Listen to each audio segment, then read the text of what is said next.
남선 아가씨는 분명히 마을로 들어서는 다리까지 동현이의 오토바이를 타고 왔다가 따로따로 헤어져 오는 길이었을 것이다. 동현이, 아이고 난 그 꼴 못 본다.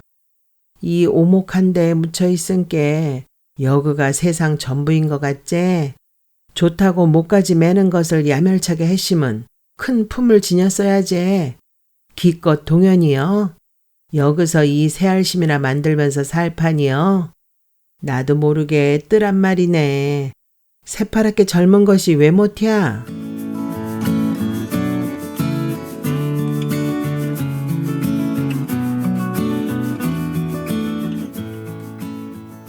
저쪽 언덕. 신경숙. 눈이 올란가. 늘 무쇠솥이 걸린 아궁이에 뿌득 분질러 밀어넣는 솔까지 하고는 아무런 상관도 없다는 듯이 정지 밖에 서 있는 굴뚝들. 집집마다 팥 삶는 단내가 연기 속에 섞여 있다. 바람이라도 부는 날이면 연기는 참 가볍게도 포롱포롱 사라져서 어느새 구름인가 눈시리게 하더니 눈이 올란가. 오늘 연기는 고삿 어디에고 낮게 퍼져서 참새들이 무밭에 쳐놓은 그물망에 허방 짙겠다. 오늘이 뭔 날인가. 집집마다 팥을 삶고 있다. 뿐만 아니라 아침엔 울력으로 내내 살펴보지 않던 동구, 무너진 정미소 옆에 늙은 팽나무에 멍석을 말아 옷을 입히기도 하였다. 이제 누가 들어주지도 않는데 쉬지 않고 날마다 수다를 떨던 팽나무 사이의 낡은 풍차는 사람들이 팽나무에게 멍석옷을 입힐 땐 저한텐 너무 무정하다고 물끄러미 코를 빠뜨리고 있었다. 그나저나 오늘이 무슨 날일까? 삶은 팥냄새를 맡고 있자니 배가 더 고파져 급히 고사틀 돌다가 그만 머리를 토담에 찢고 말았다. 호호, 머릿속이 출렁거린다. 속의 것들이 쏟아질 것만 같다. 명색이 박수 누르기인 내가 코앞에 그깟 담벼락에 머리를 찢다니. 너무 아파서 눈물이 핑 도는데도 놀림을 당할세라 제게 꼬마치들을 쳐다보았다. 다행히 동네 꼬마치들은 당근밭에서 제기차게 빠져 있느라고 내가 머리를 찢고 쩔쩔 매는 꼬라지를 못 보았다. 아무래도 눈이 한바탕 쏟아질 것 같은데 남선 아가씨는 어딜 갔을까? 이 마을 사람들은 나를 두고 박수 누룩이라고 부른다. 아마도 내가 비 오는 날, 눈 오는 날을 잘 짚어내기 때문일 것이다. 사람들과 함께 12년을 살고 나서 얻어진 것은 비가 오려거나 눈이 오려는 날이면 귀 끝에서 진물이 나고 다리가 저려오는 것이다. 그리고 오리 바깥까지는 훤히 내다보이는 것이다. 내가 진물과 다리 저림을 참지 못하고 눈을 휘번득이며 신장로에 앉아서 지저대면 동네 사람들은 남선인의 누르기가 왜 저런디야. 날 구주려나 한다. 내게 박수라는 칭호가 확실하게 붙여진 것은 이태 전부터인가 동네를 떠나가는 홀령을 보게 되고 난 후부터이다. 철길 건너 이스러지 할머니가 돌아가던 무렵에 나는 처음으로 할머니의 홀령을 보았다. 저녁밥을 먹고 남선 아가씨가 뒷곁에서 물을 덮여 머리를 감는 모습을 배나무 밑에 엎드려서 보고 있는데 갑자기 하늘이 벌게졌다. 깜짝 놀라서 목을 빼고 쳐다보았더니 이스러지 할머니 댁에서 동그란 횃불 같은 것이 솟아나와 동네 지붕들을 쌓은듯이 뱅 돌고는 팽나무 사이로 스며드는 것이었다. 처음 보는 광경이라 그 밤중에 정신없이 이스러지 할머니 댁까지 달려가서 한참을 지저댔다. 그때도 누군가가 남선인의 누르기가 왜 여기까지 와서 짖는다냐 했다. 그 며칠 안 있어 이스러지 할머니는 죽었다. 그 뒤로 동네에 누가 돌아가기 전에 나는 그 홀령을 보게 되었고 잘 가라는 인사나 하려고 나는 그 집 앞에 가서 짖곤 했다. 홀령들은 동구의 정미소와 네 그루의 팽나무와 풍차 위에 마지막으로 앉아 있다가 호롤이 가곤 했다. 사람들이 이제 이 마을 정미소에서 곡식을 빻는 일이 거의 없어져서 정미소는 자연적으로 허물어갔지만 가래떡을 뜨겁게 빼내던 옛날 일들을 홀령들은 기억하고 있는 듯 했다. 주인집은 동굴을 향해 대문도 없이 자두나무 밭이 펼쳐져 있다. 과수원의 서양이 마당인 셈이었는데 11년 전만 해도 주인 댁은 대종갓댁으로 설을 쇠려면 떡국술 가래떡을 뺄 쌀을 한 마리나 챙겨야 할 정도로 소란스러웠지만 주인 양반이 돌아가시고 종가를 이어받을 아들 없이 남선 아가씨뿐이자 차츰차츰 그 면모를 잃어갔다. 다만 10몇 칸의 기와집과 안채를 쓰던 할아버지와 솥을 대문이 그 시절을 말해주었지만 할아버지는 과수원을 팔면서 남선 아가씨의 숙부가 모셔가 버렸고 작년에 그 솥을 대문마저 허물어져 버렸다. 어쨌거나 마당은 넓었다. 그 마당으로 내려오기 전에는 배나무가 두 그루 심어진 비탈길이 담없는 이웃 기와집과 경계선이 되어주었다. 배나무 밑에서 배를 깔고 낮잠을 잘 때 뒤뚱뒤뚱 마당을 돌아다니다 주먹만한 알을 퐁퐁 내놓는 경망스런 오리떼 속에서도 멀리 풍차는 아늑한 풍경이 되어주곤 했다. 주인 댁도 자줏빛 팥 삶는 단내가 마당 공기 속에 동동 떠다닌다. 남선 어머닌 팥을 삶아도 또 한 솥을 삶고 있을 것이다. 16에 시집와서 종가 큰 솥밥을 하며 늙어온 남선 어머니는 지금도 작은 솥살림을 잊어버린 듯 늘 손품이 크다. 혹시나 해서 쓰러질 것 같은 몸을 이끌고 내 밥통을 들여다보았는데 여전히 텅 비어있다. 내가 마당에 들어설 때 무슨 호구나 만난 듯이 와르르 꾀꾀거리던 오리들을 제게 노려보며 마당을 돌아 정지문을 들여다보았다. 남선 어머니가 삶은 팥을 솥에서 건져내고 있다. 아궁이에 밀어넣은 장작불이 벌겋다. 남선이냐? 내 기척에 남선 아가씨인 줄 알았는지 큰 조리로 삶은 팥을 한껏 퍼내면서 간신히 돌아다 본다. 솥 안에서 계속 김이 펄펄 나서 남선 어머니 얼굴은 한쪽만 물든 감나무 잎새처럼 주홍빛이다. 썩을 것. 여정 뭘 하느라고 안 오는고. 잔뜩 화가 돋아진 목소리여서 잘못하다간 내가 부지깽이질을 당할 것 같아 모락모락 솟아오르는 팥김만 한 번 더 바라다 보곤 돌아서 나왔다. 오늘은 아침부터 남선 아가씨가 어딜 갔을까? 나는 오늘 한 끼도 먹지 못했다. 남선 아가씨가 나에게 이렇게 무정할 리가 없는데 요즘 내가 동현이네 깨순이와 눈이 맞아 새벽마다 주인집 산밭 이슬 속에서 깨순이를 만나긴 하지만 비탈길 건너 기와집 금식이가 남선 아가씨를 그 가슴에 묻어놓고 있다는 것을 동네에서 아무도 모르듯이 누구에게도 깨순이와의 일을 들켜본 적이 없었다. 아직 잠이 덜 깬 깨순이를 끌고 주인집 산밭까지 가는 일이 번거롭긴 했지만 그것이 씨앗이 분 같은 남선 아가씨를 주인으로 섬기고 있는 내가 지켜야 할 도리 같아서 나는 귀찮아도 꾹 참았다. 생각해보라. 내가 다른 놈들처럼 신장로나 자두나무 속에서 깨순이와 일을 벌인다면 아이고 저놈 남선이네 누룩이 아니여 하면서 얼마나 구경을 할 것인가. 더구나 남선 아가씨와 종종 읍내로 영화 구경을 가는 듯한 깨순이네 주인 동현이가 본다면 남선 아가씨 체면이 무엇이겠는가 말이다. 나는 이렇듯 주인을 생각해서 정분까지 몰래 내는데 남선 아가씨는 내 밥통에 밥도 안 부어주고 온종일 꼴을 안 보이는 것이다. 나는 너무 배가 고파서 밥그릇을 혀로 핥아보다가 우물과 물통에서 물질을 하고 있는 오리들을 또 노려보았다. 분명히 밑바닥에 찌꺼기가 남아있었는데 집을 비운 사이 오리들이 밥알 한 톨도 안 남겨놓고 다 쪼아 먹어버렸나 보다. 하긴 오리들을 방죽으로 몰아다 주지 않은 걸 보면 남선 아가씨가 내 밥만 주지 않은 건 아닌가 보다. 앞마당에서 뒤랑까지 꼬리를 축 내려뜨리고 돌아보았지만 팥 냄새만 맡아질 뿐 마땅히 먹을 것을 찾지 못하니까 눈물이 다 글썽해졌다. 아가씨는 무정한데 나만 유정하네. 나는 짖을 힘도 없어 배나무 밑으로 기어 올라가 등하고 붙으려고 하는 배를 썩어가는 낙엽 속에 대고 엎드려서 풍차를 바라다 보았다. 날씨가 추워지자 더욱더 사람들은 동구 언덕 위에 풍차가 있는지조차 모르고 지내는 듯하다.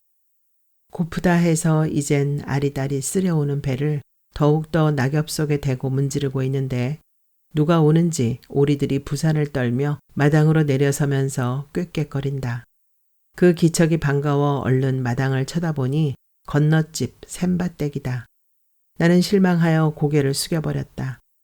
펌프가 고장이 났는지 샘밭댁은 물통을 2개나 들고 와 두레박질을 하더니 양손에 들고는 끙끙거리며 간다. 샘밭댁을 물끄러미 바라보다가 나는 부엌을 향해 컹 짖어봤다. 하지만 부질없는 짓이라는 걸 안다. 내 밥을 늘 챙겨주는 남선 아가씨는 어쩌다 내 밥 주는 일을 잊어도 내가 꼬리를 흔들면서 밥통과 아가씨 사이를 한 번만 왔다 갔다 하면 어마, 내가 깜빡했네 하면서 얼른 챙겨주었다. 그런 날은 내게 미안했는지 내가 좋아하는 된장국을 말아주거나 된장국이 없으면 맛보기로 생된장이라도 풀어주는 남산 아가씨이다. 하지만 남산 아가씨 어머니는 달랐다. 마을 사람들이 동구 언덕에 풍차가 있는지 없는지 잊고 지내듯이 남산 아가씨 어머니는 이 집안에 내가 있는지 없는지조차도 모르고 있는 듯하다. 당신의 딸 남선이의 마음을 내가 더 잘 알고 있는데도 나에게 무관심한 데다 건망증이 얼마나 심한지 전에 남산 아가씨가 외가에 가서 닷새쯤 있다 왔을 때 나는 그 닷새 동안 하마터면 굶어 죽을 뻔했다.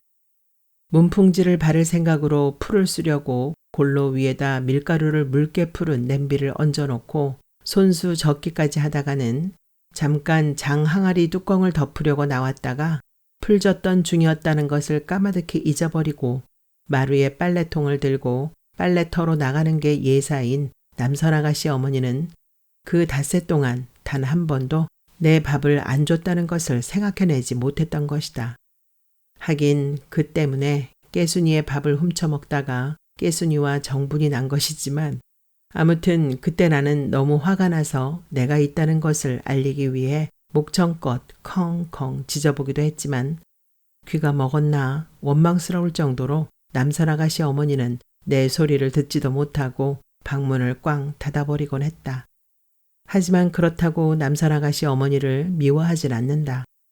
남선 아가씨 어머니가 툇마루에 나와 앉아 하염없이 저 먼 데를 쳐다보고 있는 것을 보면 차마 미워할 수가 없다.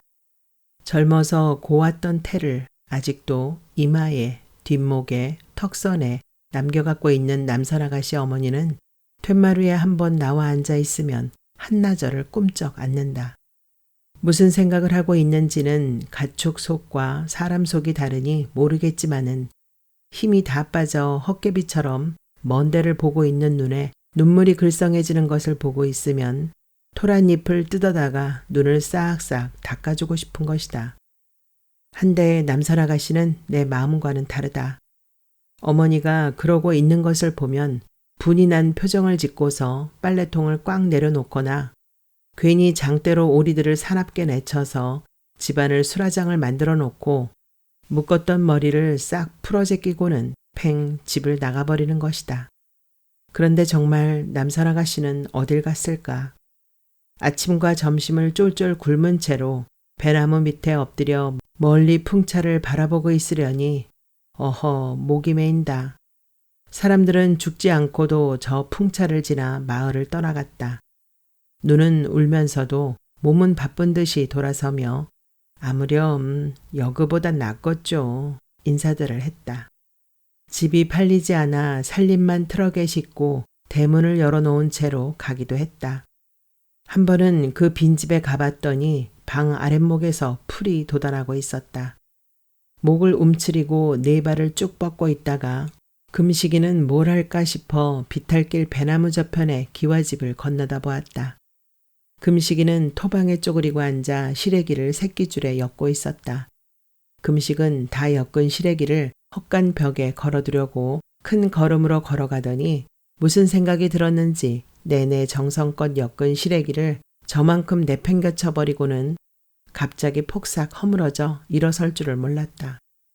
눈이 올 것이다. 지난번 첫눈 때에 땅만 더럽혔던 진눈깨비가 아니라 한방눈이 펑펑 내릴 것이다. 배가 고파서 눈앞이 핑핑 어지러운데 귀에 진물이 나고 다리가 부서질 것 같다. 나는 어슬렁거리며 신장로로 나와 시래기를 내팽개치던 금시기처럼 동굴을 향해 짜부라져 앉아서 한참을 짖었다. 남선 아가씨는 해 저물녘이 다 되어서야 돌아왔다. 아이고, 이 영물 그만 못 짖어. 오가는 마을 사람들에게 타박을 맞으며 신장로에서 컹컹 거리고 있는데 저만큼서 남선 아가씨가 타박타박 걸어왔다. 읍내 다닐 때만 입는 단추가 5개 달리고 다이아몬드 무늬가 꼬불꼬불한 밀가루 빛깔 스웨터를 입고 손잡이가 달린 커다란 밤새 가방을 들고 나는 짖다 말고 달려가서 4발로 반기었는데 웬일인지 남선 아가씨는 맥이 쭉 빠져 있었다. 그저 내 등을 슬쩍 쓰다듬어 주고는 그만이었다. 못난 것. 해 다 넘어가도록 안 와서 오늘은 갔나 했네. 돌아올 것을 왜 인자 와? 방앗간을 새로 지어서 빻아왔냐? 팥물 끓여 놓은 지가 언진디 인자서 와? 해 다 넘어갔는디 새알심은 언제 빚어서 죽을 끓인데. 남선 아가씨를 탓하는 것 같기도 하고 안심하는 것 같기도 한 남선 어머니의 마음을 나는 가끔 종잡을 수가 없다. 어머니가 이맛살을 잔뜩 찌푸리며 입담을 하는데도 남선 아가씨는 그저 새침하게 밤새 가방에서 찹쌀 가루 보자기를 꺼내기만 했다. 어머니는 팥물을 만들고 쓸데없어진 으깬 팥을 주걱으로 쓸어 모으다가 남선 아가씨가 아무 말을 안 차 역정을 더 낸다. 처녀가 입 다물고 있다가 삼신할미한테 빌 일 있냐? 어째서 인자 왔냐니께. 어디 찹쌀 빻으러 온 집이 우리 집뿐이에요. 금은 여적 방앗간에서 순서 기다리다가 왔단 말이여. 그려요. 여적, 네가 읍내 간 지가 언진디. 기차를 타시도 서울은 다 갔겠네. 나는 남선 아가씨의 갸름한 뾰족구들을 가만가만 혀로 핥았다. 남선 아가씨는 분명 깨순이네 동현이랑 읍내에서 만났다 왔을 것이었다. 아가씨가 왜 버스도 안 타고 걸어올까 했는데 신장로에서 집으로 이어지는 골목으로 돌아서기도 전에 부릉 오토바이 소리가 나서 돌아다 봤더니 깨순이네 동현이었다. 남선 아가씨는 분명히 마을로 들어서는 다리까지 동현이의 오토바이를 타고 왔다가 따로따로 헤어져 오는 길이었을 것이다. 반죽이나 해줘요. 내 새알심 다 만들 테니. 동현이, 아이고 난 그 꼴 못 본다. 나는 젊어서 떼놈하고 혼인하고 싶었네. 그랬심은 대륙에서 안 살았겠냐. 이 오목한 데에 묻혀있은께 여그가 세상 전부인 것 같제? 동현이, 너 좋다 허니 다짐이 안 되는 것이여. 동현이는 그 버스 차장만도 못하다. 동현이라면 차라리 차장하고 달아나서 잘 살 일이여. 좋다고 목까지 매는 것을 야멸차게 했심은 큰 품을 지녔어야지. 기껏 동현이여. 여기서 이 새알심이나 만들면서 살 판이여. 나도 모르게 뜨란 말이네. 새파랗게 젊은 것이 왜 못이야? 반죽이나 해도란께요. 뜨기 바램서 못담시 팥물을 끓여놨대. 내가 찹쌀가루 안 빻아오고 달아나심 못으로 새알심을 만들 것인가? 허허, 팥죽 못술 깜새. 두 모녀의 입씨름이 끝날 것 같지가 않아 나는 조바심을 쳤다. 배가 고파 이젠 남선 아가씨의 구두를 핥을 기력도 없었다. 나는 화가 나서 긴 머리를 묶으며 물그릇을 찾으러 가는 남선 아가씨 앞에 드러누워 버렸다. 아가씨는 내 몸통에 채여 나동그라질 뻔하다가 대들거리를 찾아낸 듯 어머니에게 퉁박을 주었다. 누르기 밥이나 챙겨줬대요. 사람 말까지 알아듣는 것이 어디 가서 밥 못 얻어먹겠냐. 내가 없이면 며칠 안 돼야 누르기 굶어 죽을 것이네. 30년을 챙겨준 개밥이여. 그래서 못이 달라졌간. 화가 잔뜩 난 남선 아가씨는 바가지에 식은 밥을 말아가지고 나오면서 부엌문을 쾅 닫아버렸다. 그 소리에 내 속이 다 후련해졌다. 남산 아가씨가 배나무 밑에 내 밥그릇에 마른 밥을 붓자 오리떼들이 그 기미를 알아차리고는 꽉꽉 소리치며 뒤뚱뒤뚱 몰려왔다. 저놈의 오리떼들. 나는 오리들이 비탈길을 올라오기 전에 빨리 해치워야겠다 싶어 정신없이 밥을 몰아넣다가 캑캑거렸다. 남산 아가씨는 사뿐히 다시 마당으로 내려가서 사료 항아리를 열고 사료를 한 바가지 퍼와 오리들 앞에 뿌려주었다. 내 밥그릇을 향해 오던 오리들이 사료를 향해 방향을 바꾸자 나도 좀 여유가 생겨 그때야 남산 아가씨를 돌아다 보았다. 내가 없어봐. 누룩이고 오리고 다 굶기고 말 것이지. 배나무 빈가지를 잡고 서 있는 남산 아가씨는 새삼스럽게 중얼거리지만 어쩐지 그 목소리가 정지에서처럼 당당하지가 못하고 침울해져 있다. 아무리 배가 고파도 모른 척 할 수가 없어서 다가가서 아가씨의 발등을 혀로 핥았다. 아가씨는 허리를 접고 앉더니 내 등을 길게 쓰다듬다가 갑자기 나를 꼭 껴안고는 흑 울어버린다. 남선아, 왜 울어? 아가씨도 나도 깜짝 놀라 얼굴을 들었더니 배나무 비탈길 건너편 기와집에 금식이가 밭으로 서 있다. 나는 그대로 있는데 남선 아가씨는 참새처럼 포로로 일어서더니 갑자기 금식이의 뺨을 찰싹 후려친다. 내가 만만해 보여? 왜 너까지 이랴? 덩치만 커다래가지고 날짜 계산도 제대로 못하는 것이 품삯이나 제대로 받을 줄 알아? 남선아, 내가 뭘 잘못했다고. 흥! 내 눈에 한없이 얌전하고 착해 보이는 남선 아가씨가 괜한 금식이의 뺨까지 후려치고 남들처럼 금식이를 향해 콧방귀까지 끼며 뛰어가 버리는 것이었다. 남선 아가씨의 이런 뾰루퉁한 모습은 마음에 안 들었다. 여고 때 버스 차장하고 바람이 났다는 소문에 토라져서 당장 학교를 그만둔 당찬 면도 있는 남산 아가씨는 이곳을 떠나도 언제나 당근 냄새를 풍기며 다닐 것 같은 처진 입술과 장밋빛 뺨과 둥그런 턱을 갖고 있었다. 좁다란 콧마루가 더 좁게 보이게 할 찡그런 표정을 좀채로 짓지 않아서 그 콧마루는 오히려 시골스러운 앳됨을 지워주고 고개를 싹 돌리는 처녀스러움을 새겨놓고 있었던 것이다. 그런데 방금은 그야말로 못 보아줄 정도로 그 콧마루를 대뜸 좁히며 금시기를 휘저어놓은 것이다. 하지만 남선 아가씨의 말이 틀린 것은 아니다.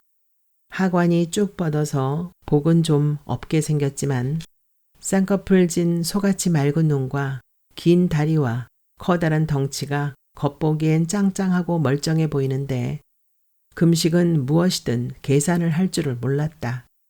2는 4, 2, 3은 6 정도는 나도 알고 있는데 금식은 하루 품삯과 이틀 것을 합해서 받을 줄을 몰라서 과소한 일을 하고도 닷새를 했으면 하루분씩 5일분을 방바닥에 쭉 갈라놓고 건네야 예, 맞네요 했다.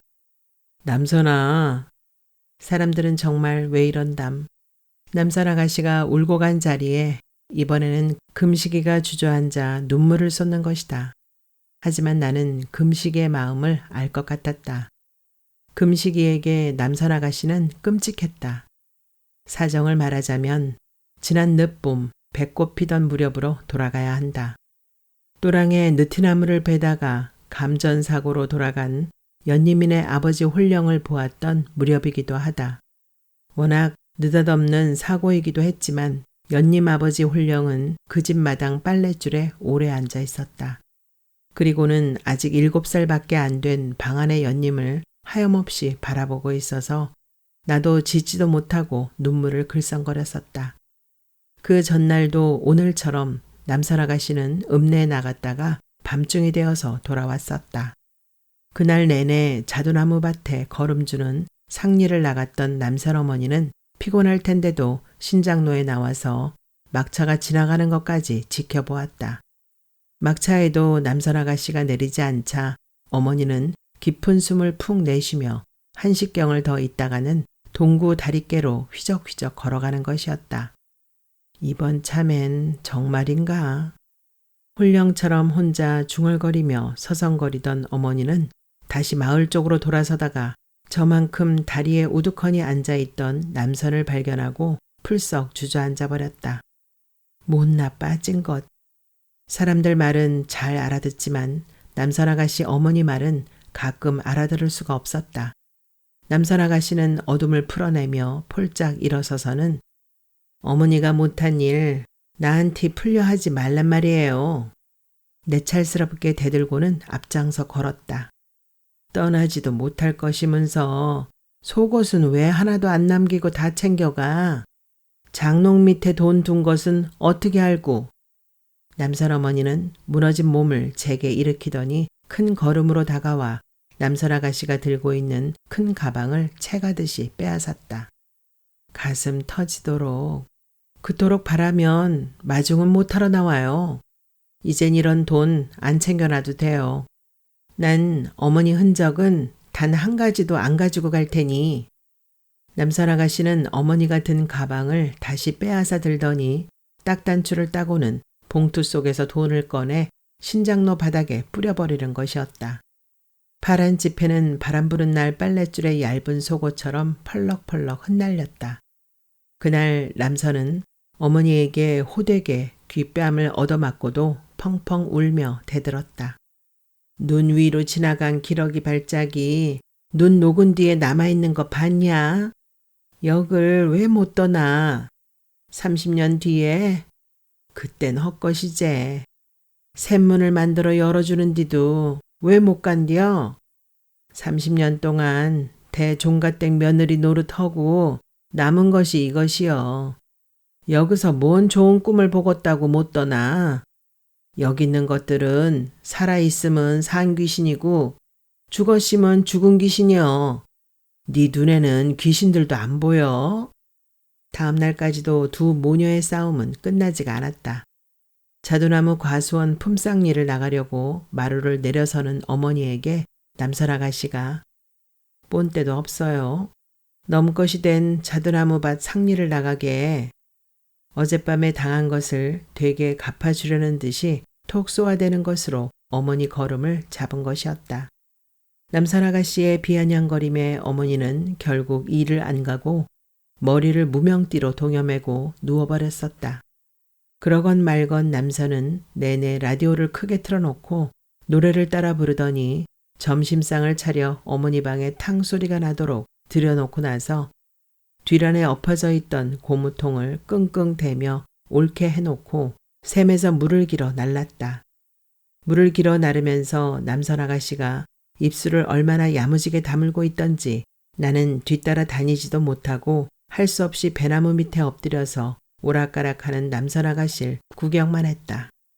물을 길다가 배나무 밑에서 잠깐 뻣뻣해진 팔목을 만지며 쉴 때였다.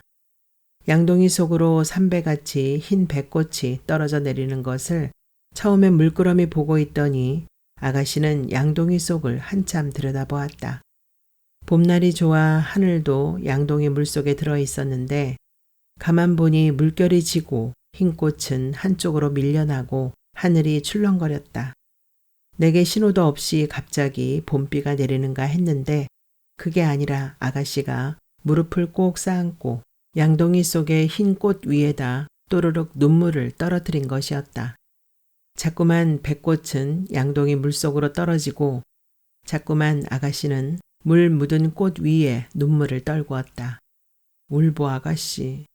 또 물결이 지고 양동이 속 하늘이 또 출렁거리고 백꽃이 또 밀려나서 아가씨 옆으로 다가가 머리를 비볐는데 아가씨는 울던 눈을 동그랗게 뜨고는 왜 이러니? 냉담하게 뿌리치고는 화가 난 듯 양동이를 들고 가버렸다.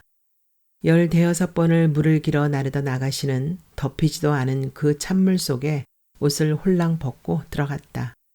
봄이 늦어 있었지만 찬물을 마시기도 선뜻한 때였는데 아가씨는 찬 물통 속에 맨몸이었다. 툇마루에 나와 있던 어머니처럼 남선 아가씨도 한참을 고즈넉이 물속에 있다가 비누칠을 해 싹싹 몸을 씻었다. 나는 기꿈해져 뽀얀 거품 호치마를 입은 아가씨를 바라보며 하 웃다가 기와집 쪽을 쳐다보니 쭉나무 위에 금시계가 올라가 있는 것이 아닌가. 일부러 엿보려고 그런 것은 아니었다. 금시계의 손에는 낫이 쥐어져 있으니까. 아마도 너무도 무성이 자란 쭉 나무 가지를 쳐내려고 올라갔을 것이었다. 금식은 낫을 든 채로 멍하니 아가씨를 바라보고 있었다. 우두커니가 된 듯이. 깜짝 놀라 컹 지저댔더니 남선 아가씨가 쭉 나무 위에 금시기를 보고는 어마 소리치며 물통 속에서 뛰어나와 정지로 제게 달아났다. 금시기의 아가씨에 대한 사무침은 그때부터 시작된 것이었다. 금식은 일을 하다가도 문득 남선 아가씨네 집을 쳐다보았고 모두가 잠든 밤이면 비탈길을 건너와 남선 아가씨가 있는 방을 향해 앉아있곤 했다. 나는 금식을 잘 아는 처지라 짖지도 못하고 그 옆에 가만 앉아 있어야 했다. 그날 이후 잘디잔 하얀 백꽃은 밤마다 비탈길에 짐승처럼 앉아있는 금식의 어깨 위로 머리 위로 하얗게 떨어졌다. 밤하늘에 떠오르는 별처럼 금식은 밤마다 비탈길을 하늘 삼아 하얗게 떠 있었다. 한 번은 밤이 깊을 때까지 건너갈 생각을 안 하고 비탈길에 앉아있는 금식 옆에 망을 보고 누워있다가 그만 깜빡 먼저 잠이 들었다가 눈썹 위로 가는 이슬비 기척이 느껴져 눈을 떴는데 저만큼서 어슴풀에 날이 밝아오고 있었다. 그제껏 금식은 남선 아가씨 방을 향해 앉아있는 게 아닌가. 소등을 안 하고 잠이 들었는지 남선 아가씨 방은 형광등 불빛이 희끄무름했다. 금식은 그때껏 새어나오는 그 안개 빛깔 불빛을 쳐다보고 앉아 있었던가 보았다. 새벽빛까지 맞고 밤새 금식의 머리 위로 흰 백꽃이 소복히 쌓여 있었는데 나는 깜빡 금식이가 간밤 내에 하얗게 늙어버렸나 그때까지 졸립던 눈을 반짝 떴었다. 금식이의 마음을 갈퀴처럼 긁어놓은 남선 아가씨는 어느새 시골뜨기의 앳됨과 수줍음을 되찾고는 소반 앞에 앉아있다. 찹쌀 반죽을 양푼에서 떼어내 손바닥을 비빌 때마다 동글동글한 새알심들은 간지러운지 까르륵 웃어대며 소반 위에 나뒹군다. 나도 한번 해보고 싶어 발바닥이 굼씰거리는 걸 겨우 참고 남선 아가씨 어머니를 쳐다보았더니 펄펄 끓는 붉은 판물을 큰 주걱으로 휘휘 내젓는 얼굴이 또 물든 감나무 잎새 같다. 초여름이 가고 장마가 시작되었을 때 더 이상 비탈길에 앉아 있을 수가 없게 된 금식은 서성대다가 남선 아가씨 들창 밑으로 기어들어갔다. 못마땅해서 내가 끙끙거리자 금식이 10손가락을 맞대고는 손바닥에 닳도록 비벼대는 통에 나도 따라서 잠자리를 옮길 수밖에 없었다. 내가 이 집에서 밥을 먹고 사는 소임은 집을 지키는 일인데 아무리 금식이가 손이 닳아지도록 빌어도 여름이라 들창을 환하게 열어놓고 자는 남선 아가씨 창 밑에 금식이를 혼자 둘 수는 없었으므로 하지만 다행스럽게도 계속 그런 수고는 안 해도 되었다. 어느 날 밤에 소피를 보러 나온 남선 아가씨 어머니가 시커멓게 앉아있던 사람의 기척을 보고는 도둑이야 소리를 치는 통에 금식은 비탈길 밑에 토란대를 마구 짓밟고 솔잎대강이 같은 머리를 날리며 주랭랑을 쳐야 했던 것이다. 팥죽을 쓰는 동안 두 모녀는 서로 아무 말도 하지 않는다. 말은 하지 않으면서도 두 모녀의 손발은 척척 들어맞는다.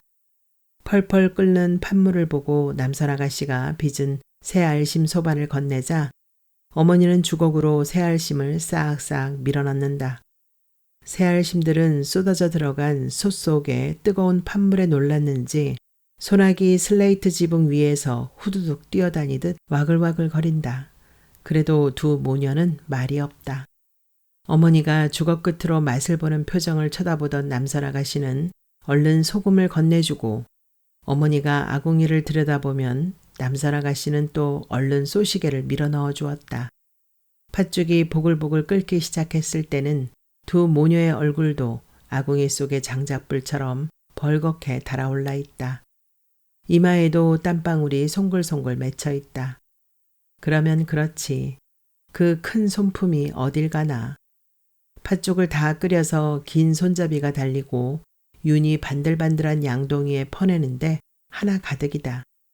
모녀가 어떻게 저걸 다 먹는담. 분명 며칠 후부터는 내 밥그릇에 새알심이 부어질 것이다.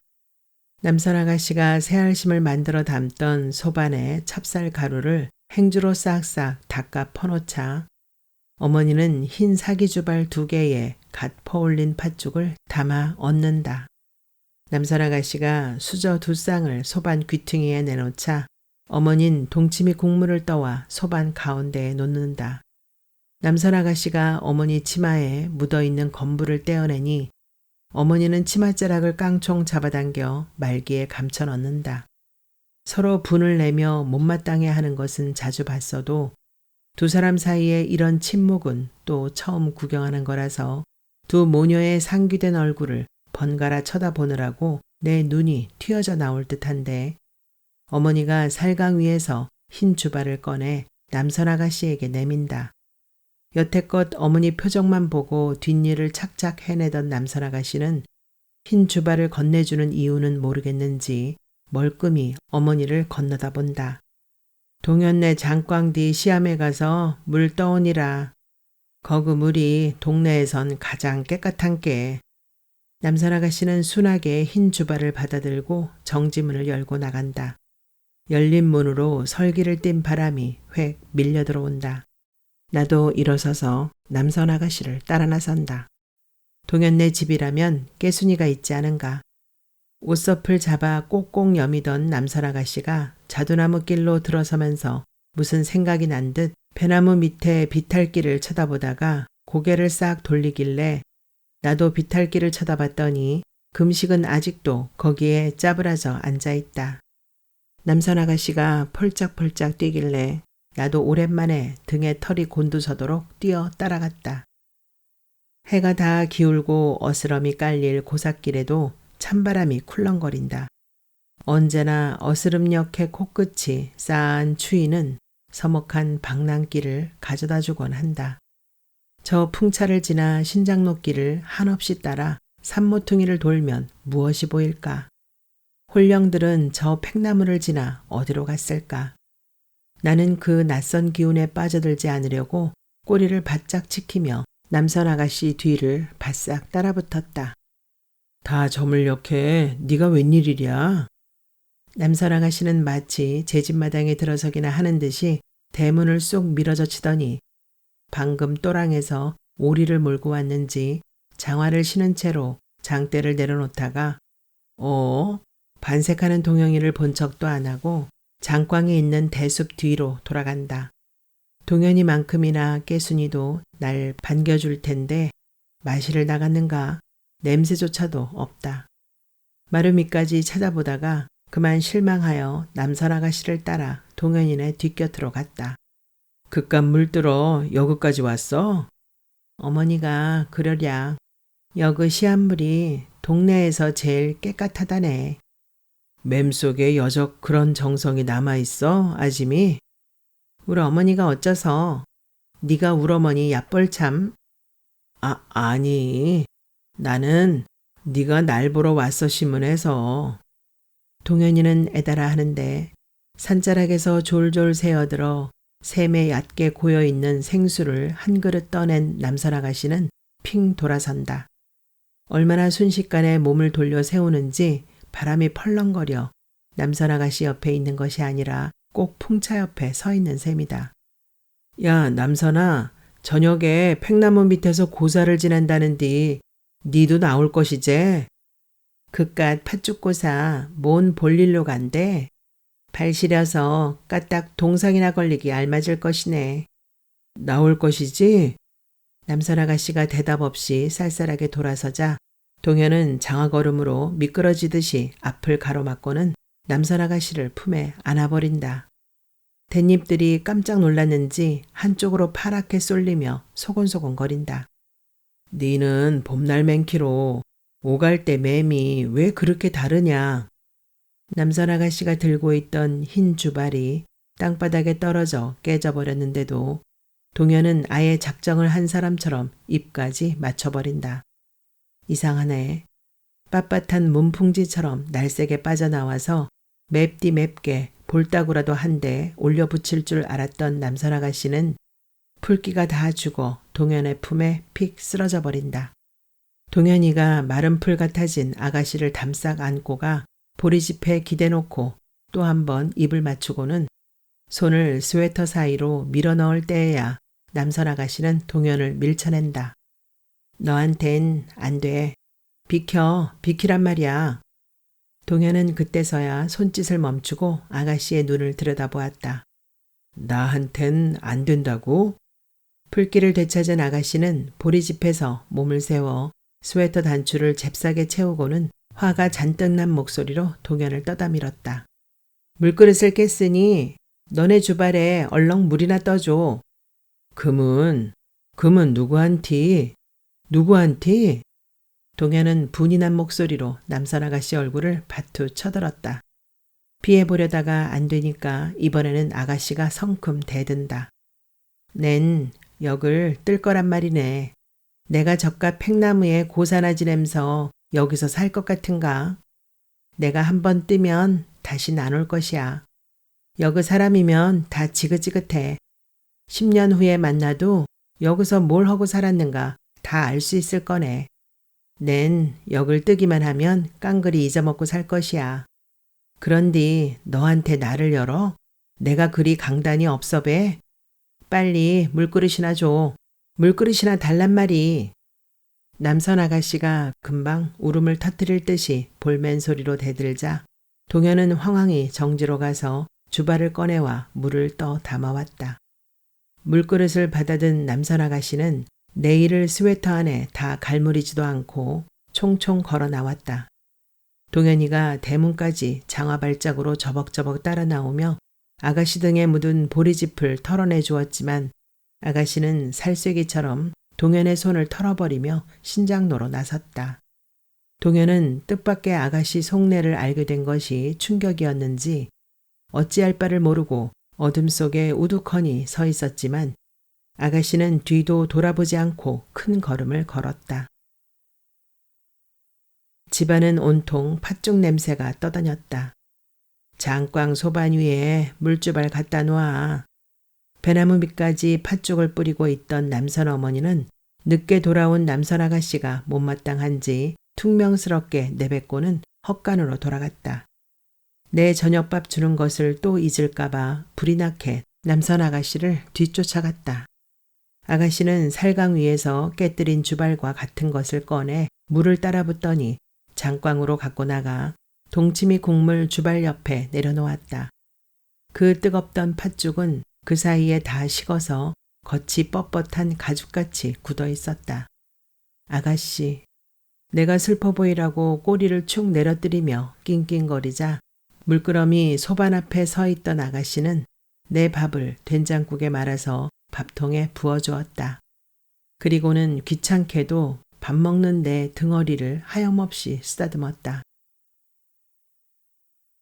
눈서린 바람 때문에 입이 침을 적시는 족족 말라붙었다.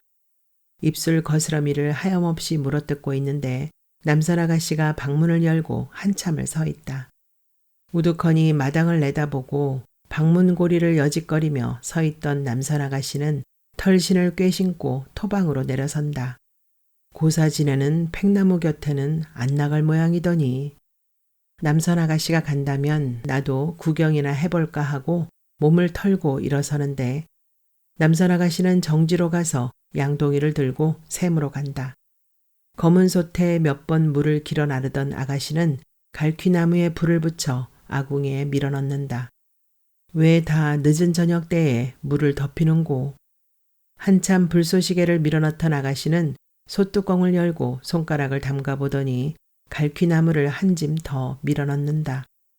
아가씨는 뒷곁에 고무통에 덮인 물을 퍼 나르더니 세숫대야의 긴 머리를 화르르 풀어 담근다. 그러고는 머리를 건져내지 않는다. 흑, 머리를 너무 오래 담그고 있다 했더니 어깨를 들썩이며 흐느끼고 있다. 또 우네. 머리 감다가 울다니. 울보 아가씨. 샴푸 냄새가 좋아 앉아있고도 싶었지만 남선 아가씨가 속상해하는 모습을 보니 마음이 언짢아져서 집을 나와 벌써 촛불이 환한 팽나무 밑으로 타박타박 걸어 나왔다. 동현이도 저만큼 서 있고 웅성웅성 사람들은 꽤 모였는데 정작 재주가 없어서인지 고사상이 허퉁하다. 누가 낮에 공기총으로 잡은 듯한 꿩 한 마리가 통째로 놓여 있고 수수 경단의 팥죽이 흰 사발에 여러 그릇 나뉘어져 있다.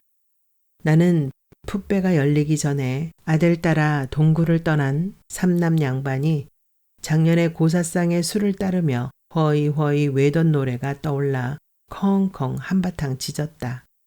그런데 이게 웬일인가.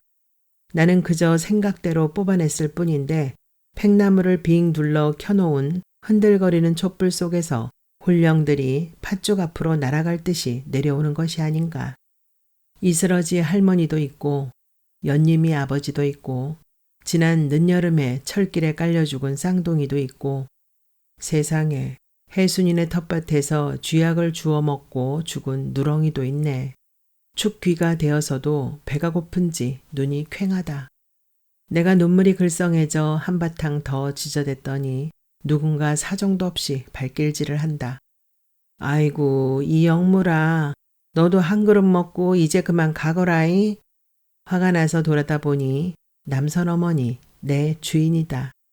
어서 못 가. 서슬퍼렇게 다시 소리치는 통에 나는 폴짝폴짝 뛰었다. 잠깐 깨순이에게 들를까도 했지만 서글퍼져서 그냥 처덕처덕 집으로 돌아오는데 눈앞이 뽀얗게 흐려진다. 눈이다. 차가워. 눈발은 금세 한방눈으로 바뀌어 푸짐하다. 등이 시려워서 자두나무 길을 한다름에 내달려 내 집으로 들어가려는데 비탈길에서 기척이 난다. 남선 아가씨가 뭔가를 비탈길에 내려놓고는 가볍게 길을 건너 기와집으로 가고 있었다. 울며 머리 감던 남선 아가씨가 이 밤중에 기와집은 왜 가지? 금식의 얼굴이 떠오르고 정신이 반짝 나서 껑충 뛰어갔다. 아가씨가 비탈길에 내려놓은 것은 큰 밤색 가방이다. 나도 기와집으로 건너갔다. 어느새 아가씨는 금식의 방에 들어가 있다.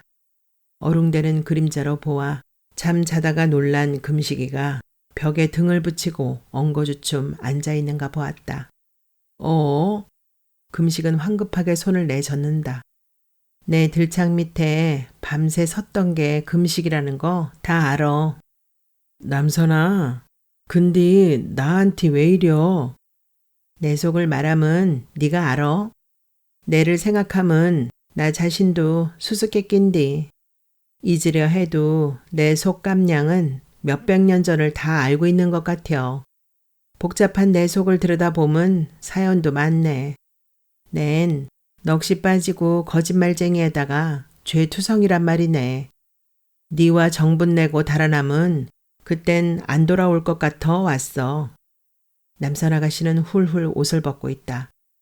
남선이 하는 짓에 금시기만큼이나 나도 놀라서 생방귀가 다 뀌어졌다.